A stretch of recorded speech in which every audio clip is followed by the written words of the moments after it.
वर्षा दिन में गरम गरम उषुना भात कि अरुआ भात सांगे गरम गरम टिके रागुआ रागुआ कंकड़ा झोलटे हो गले पूरा मजा आसी जाए। कौ मान कंकड़ा खाया भल लगे निहाती कमेंट रे कंकड़ा बोली लिखिए तो मुझे जानीदेवी आपन को कंकड़ा खाया भल लगे। आउ जो मैंने मत पूर्व फॉलो कर कंकड़ा मोर केते प्रिय। आज आम नील कंकड़ार तरकारी बनैबा।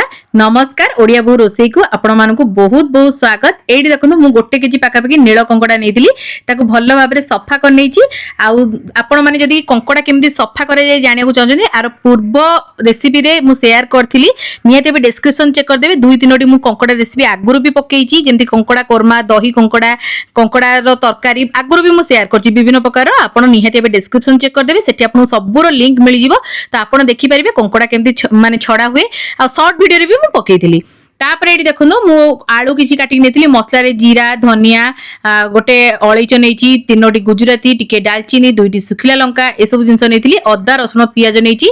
आ रसुण एठी टिके अधिक नेबे बहुत बढ़िया वासना आसीबो माने अधिक माने पूरा अधिक देबिन जेतिकी देबा कथा देखिकी आपण तरकारी को देबे। तापर पानी देके हम याको पूरा चिकन करके बाटी देबा पूरा घरोई मसला रे बनेबा किछि बाहर रो मसला बेसी यूज करबानी। तापर आमे चलंदो आगे कंकड़ा और आलू को भाजी दबा।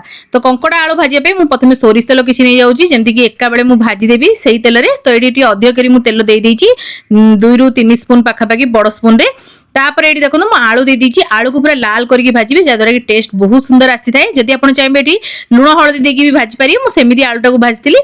तापर आलू भाजी सला परे हमें कंकड़ा को भाजीबे एका संगे भाजीबेनी माने गोटे गोटे करके भाजीबे जादरा कि बढ़िया से हमर तरकाटा हबो। आ कंकड़ा जिते भाजबे ना देखिए कंकड़ा पूरा जमी गोटा गोटा हो दरकार। कंकड़ा पूरा गोटा गोटा हो गले जानवे आपंकर कंकड़ा बढ़िया से भाजी गला कंकड़ा टिके लाल पड़ी आसो। आपण मैंने नील कंकड़ा आगुरी खाई कि निहाती कमेंट रे लिखिए। मु सत कथा कहूँ मुझे ओडिशा रे थिली मु नील कंकड़ा खाई नथिली। मु जेबेडू बेंगलोर रे रही नील कंकड़ा एटी बेसी मिले तेणुक मुझे बेसी खाए आईटा सबुठारु टेस्ट भी अधिक लगे। आम ओडिशा रे जो कंकड़ा खाई था रानी कंकड़ा है किंबा नाली कंकड़ा है सब विभिन्न प्रकार कंकड़ा मिलता है ताठू एटा बहुत टेस्ट थाए आउ बहुत सुआदिया भी लगी थाए। आर झोलटा भी बहुत सुआदिया लगी थाए। भल भाव में कंकड़ा को देखो भाजी देली देखो पूरा गोटा गोटा होगी अच्छी जमा भी भांगिनी किंबा चिपका चिपका हैनी एई भलिया हेले जानिबे आपनकर कंकड़ा भाजी गला। तापर एबे हमें कंकड़ा को काढी नेबा। आपण माने मोर कंकड़ा कोरमा रेसिपी को बहुत सारा भल पाइबा देथिले तेणु करी आपण माने सेही रेसिपी जदि केबे ट्राई करना निहाते एबे ट्राई करिवे। मु तार लिंक डिस्क्रिप्शन आई बटन रे लगे देबी। दही कंकड़ा रेसिपी शेयर करथली कंकड़ा झोल कंकड़ा तरकारी केमिति आपण गुंड मसला रे बनेबे बटा मसला रे बनेबे आगु मु शेयर करछि। आ कंकड़ा आउ किछि रेसिपी जदि आपण देखिया को चाहउछथि कमेंट रे लिखिबे। एठी देखो मु कंकड़ा बाहर कर देथिली तापर किछि तेल बळी जाइतिला सेथिरे मु देइछि तेजपत्र जीरा आउ एठी आपन जो तेल कमी जाइथिबा आउ टी तेल आपण ऐड कर परिबे। भलो भाबे भाजी देबे जीरा जेंति फुटी आसीबो तापर आपण गोटे बड़ साइज रो पियाज को चॉप करके ऐड कर देबे। तापर भलो भाबरे पियाज को हमें भाजी देबा। आउ एथिरे मु आउ किछि गोटा मसला ऐड करूनी जदि आपण गोटा मसला बाटी नथिबे ताले ए स्टेज रे आपण ऐड कर परिबे। जेतु मु गुजराती दालचीनी आउ अळैच ए सब बाटी थिली तेणु करी मेडी आउ ऐड करनी।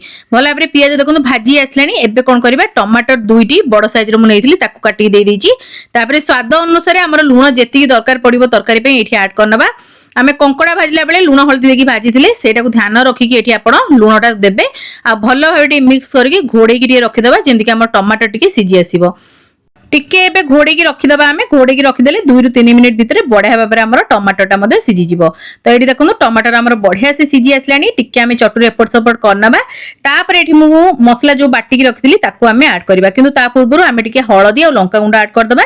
जदि आपण राग लंका गुंड खाउतबे ई स्टेज रे ऐड कर परिबे। मु जेतु लंका बाटी थिली माउ एठी राग लंका गुंड ऐड न करकी केवल काश्मीरी लंका गुंड टिके मु ऐड कर देथिली जादर कलर भी सुंदर आसीबो देखिया भी भल लागिबो खाया भी बहुत टेस्ट आस्ताय। तो एठी दे दउजी काश्मीरी लंका गुंड तापर भला बेटे मिक्स करनबा। एमिति तेल रे दबा द्वारा बढ़िया भाबरे हमर गोटे कलर आसी थाए तरकारी रे। तापरे मसला बटा को एठी हमें ऐड करनबा आउ भलो भाबरे एठी हमें मसला को कसिबा। जेतु हमें सब गोटा मसला यूज करछि ना भलो भाबरे कसिबा निहाती दरकार। कंचा गंध रहि गले तरकारी जम्मा भी भल लागिबनी। मीडियम फ्लेम करके आपण भलो भाबरे एटा को कसंतु जेंति कि एथरो तेल छाडी आसीबो। कसिया पे आपण घोड़े की टिके रखि नियंतु। घोड़े की रखि देले एटा बढ़िया भाबरे कसी जाइते आ बढ़िया बे तेल मध्ये छाडी देते आ मसला को आपण 80% एठी कसंतु जादार कि भलो भाबरे हमें आगु को कंकड़ा देकी कसिबा। जदि एठी आपण पूरा 100% कसी देबे आगु जदि आपण कंकड़ा देकी कसिबे तरकारी पितुलिया लागिबो जमा भल लागिबनी। तो ये देखो कंकड़ार जो इटटा बाहर थाए से यही स्टेज में आड करमती तरकारी इटटा देवा द्वारा तरकारी झोलटा ना बहुत टेस्ट आसी थाए। जदि आपको इटटा पसंद नो ताले काढ़ी फोपाड़ी पारे कि तरकारी टेस्ट बढ़ाया निहाती भाव दि जाए तो आप देकी थे देखो बहुत बढ़िया लगे।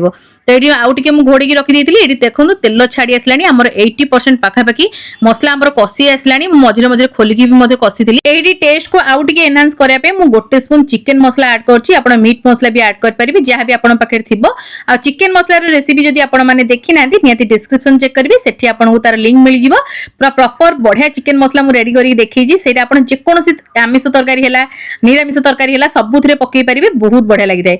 एडी देखोनु 80% हमर बढ़िया से कुक हे गला परे मसला आमे एडी कंकड़ा और आलू को दे देबा एका संगरे आउ किछि समय आमे एडी भाजीबा आउ बढ़िया भाव में मसला को कंकड़ा आलू सहित मिसिकी कषि ना जहाँद्वारा कि गोटे बढ़िया भाव में बास्ना आसीज आउ बढ़िया भाव तेल छाड़ी तरकारी ये आप समय देकी 2 ରୁ 3 मिनिट बढ़िया भाव में हाई फ्लेम रे बढ़िया भाव कषि नियंतु। ये देखो भल भाव में बढ़िया से कषि होगलामर मुझे टाइम देखिए बढ़िया से कषि देती एवं चलते आम ए गरम पानी दबा जेहेतु आम झोल बनाऊे टी अधिक पानी दबा जदि आप कषाया टाइप बनइबे ताले कम पानी देवे मन रखिए सब गरम पानी ही देवे गरम पानी दबा द्वारा कौन हम ना टेस्ट टेक्सचर बहुत सुंदर आसता है तरकारी और बहुत जल्दी तरकारी रेडी हो। तो जी तरकारी मुझे पानी देती भल भाव मिक्स करना मिक्स करके लो टू मीडियम फ्लेम रे भल भाव में 15 मिनिट बढ़िया भाव कुक करवा 15 मिनिट कुक कले आलू आम सीझी कंकड़ा भी भितर बढ़िया से सीझी आउ तार रसटा भी बाहरी आसीबो हमरो माने झोलरे तो बहुत बढ़िया लागिवो। तो एटी मु घोड़ेई कि समय रखी देइतिली 15 मिनिट खंडे लो फ्लेम रे जदर कि हमरो बहुत बढ़िया भाबरे कंकड़ा तरकारी रेडी हेतला। 15 मिनिट परे म एठी आपण मानकु देखौजी देखंतु केते सुंदर हमरो तरकारी रेडी हेची आउ बास्ना तो पूरा घर पूरा महकु थाए आपण मान तो जानिथिबे कंकड़ार बास्ना केमती हुए। तरकारी पूरा रेडी गरमा गरम उषुना भात रे तरकारी पूरा जमी जाय थाए आ लास्ट को आ गोटे जिनस देबाक जमा ही भूलिबेनी गरम मसला टिके ऐड करिवे जदरे टेस्ट बहुत सुंदर आसीबो। जदि आपनको धनिया पत्र पसंद धनिया पत्र भी देई परिवे मु आज धनिया पत्र पक्की नथिली देखिथिबे आमे तरकारी जेतल धनिया पत्र पकाउ तार टेस्ट टिके अलगा हो जाय आ धनिया पत्र बिना तार टेस्ट गोटे अलगा होय तो आज मोर मूड नथिला धनिया पत्र पक्के पई तेणु करी मु आज पक्केनी धनिया पत्रटी केवल गरम मसला लास्ट को ऐड करती आ 15 मिनिट पई मु ताकू गोटे स्टैंडर्ड टाइम देतिली घोड़ेकी जेकोसी तरकारी हो आपन जदि घोड़ेकी हेई साला परे 15 मिनिट खंडे छाड़ी दउछनी तार टेस्ट टेक्सचर बहुत सुंदर हो जाते तो मु 15 मिनिट रखला परे ही सर्व करथिली। देखो केते सुंदर आमर कंकड़ा तरकारी रेडी होती केमती लगिला छोट रेसिपीटी निहाती कमेंट माध्यम जनइबे भल लगे लाइक करेंगे शेयर करेंगे चैनल नुआ देखुले सब्सक्राइब करने जमा भूलबेनी फेसबुक पेज रे देखुले निहाती एबे पेज को फॉलो करेंगे लाइक शेयर देबे कमेंट माध्यम रे आपन मतामत को शेयर करने जमा भूलबेनी। जदि इंस्टाग्राम को एजे मोर फॉलो करना निहाती एबे फॉलो करना सेठी मधे मु आपन मन पे बहुत ही भलो भलो जिंस पोस्ट करते जदि किछि नुआ रेसिपी देखिया को चाहउछन कमेंट सेक्शन में लिखिया को जमा भूलबेनी। आगो को ओडिया बो एमती बहुत सारा बढ़िया बढ़िया रेसिपी सब नेके आसीबो। तो आज पई एतिकी बाय बाय।